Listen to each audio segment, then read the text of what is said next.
Welcome back. Now, if you are in the meeting section, you're going to notice a gray area here where you can schedule your meetings directly from your calendar. You can use a Microsoft Outlook plugin, which will connect to your desktop if that's what you use. You can extend using Google Chrome or with Firefox. Now, for the purposes of this video, we're going to download the Chrome extension. What we're going to do now is we're going to click Add to Chrome. And then we're going to click Add Extension. Then in your browser area, you're going to notice that there is going to be a Zoom scheduler available to you.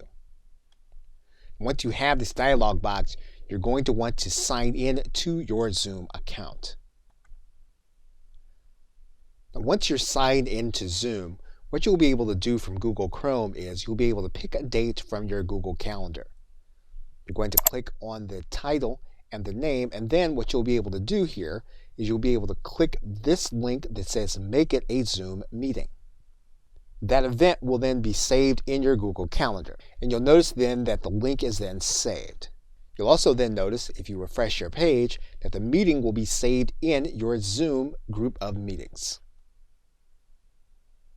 Okay, so with that, thanks, and I will see you in another video.